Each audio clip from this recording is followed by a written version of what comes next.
Vemana podcast 4వ సంచికకు స్వాగతం. నమస్కారం మిత్రులారా, బంధువులారా, సోదరీమణులారా. నా యొక్క ఈ కొత్త వ్యాసంగం బరువుగా కాకుండా బలిమిగా మారింది. మీలో ఎంతమంది ఈ పాడ్కాస్ట్ గురించి ఎదురు చూస్తున్నారో చెప్పలేను, కానీ నేను మాత్రం కొత్త పద్యాల పూదోటల్లోకి పరిగెత్తడానికి చిన్నపిల్లాడిలా ఎదురు చూస్తున్నాను. నా ఉద్యోగ బాధ్యతలు రోజువారీ సంపూర్ణం అయ్యాక ఏమి చెప్పాలో వ్రాసుకుని వాటిని సరి చేసుకోవడం పనే, కానీ ఇష్టమైన పని. రోజంతా పడిన శ్రమ మర్చిపోవడం ఒక ఎత్తి అయితే, ఈ పద్యాలు ఇచ్చే కిక్కే వేరబ్బా. ఉద్యోగ బాధ్యతలు, సంసార బాధ్యతలు కొంత శక్తిని నిగ్రహించడం చేస్తాయి.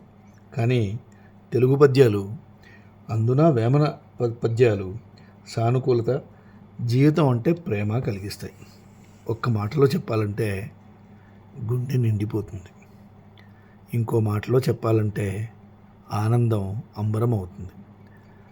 మరో మాటలో చెప్పాలంటే మాటే మౌనం అవుతుంది.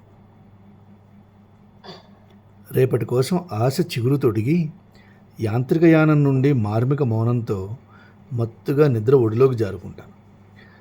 కలియుగాబ్దం 5126 శాలివాహన శకం 1947 క్రోధినామ సంవత్సరం, దక్షిణాయనం, శరదృతువు, కార్తీక మాసం, శుక్లపక్షం, ద్వాదశి బుధవారం, సామాన్య శకం 13 నవంబర్ 2024 రికార్డు చేయబడింది. ఈరోజు కూడా మనం గురుభావ విభాగం నుంచే పద్యాలు తీసుకుంటున్నామండి. మొదటి పద్యం ఈరోజుకి: రజ్జులాడరాదు రణభూమి లోపల, బుజ్జగింపరాదు బొంకువాని, నొజ్జతోడవాదులొనరంగమానరా, విశ్వదాభిరామ వినురవేమ.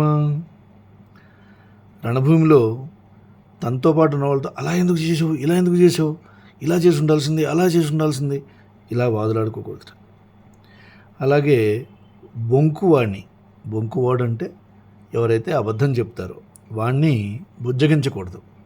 అది మన పిల్లలైనా సరే, మనతో పనిచేసే వాళ్ళైనా సరే, ఆఖరికి మనమైనా సరే వాళ్ళని బుజ్జగింపరాదు. నొజ్జతోడవాదులొనరంగమానరా. నొజ్జ అంటే గురువు అని అర్థం అండి. గురువుతో వాదులు ఉండకూడదు. ఆయన అడగాలి, తెలుసుకోవాలి తప్పితే ఆయనతో వాదులు ఉండకూడదు అన్నది. సో వేమన గారు చెప్తున్నారు, చేయకూడని పనులు కొన్ని ఉన్నాయి, అవి ఎట్టి పరిస్థితుల్లోనూ మంచివి కాదు. యుద్ధభూమిలో తమలో తామే తగులాడుకోకూడదు. అబద్ధాలు ఆడేవారిని మర్యాద చేయకూడదు. ఇక గురువుతో వాదన పెంచుకోవడం అన్నది అనర్థం, అది కూడని పని.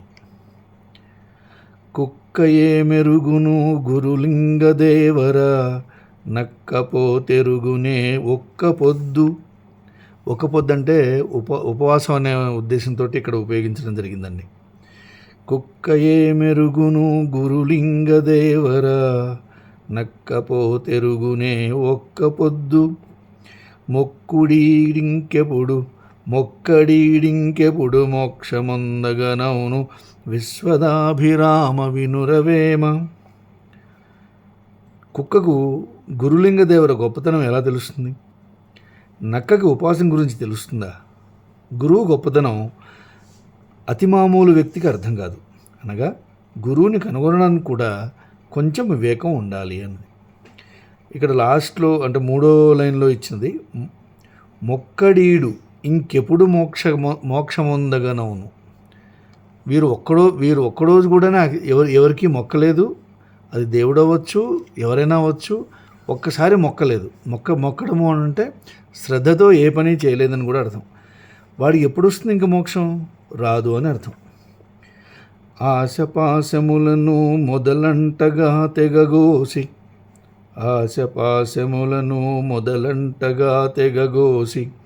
పారవేయకున్న ఫలము గలదే.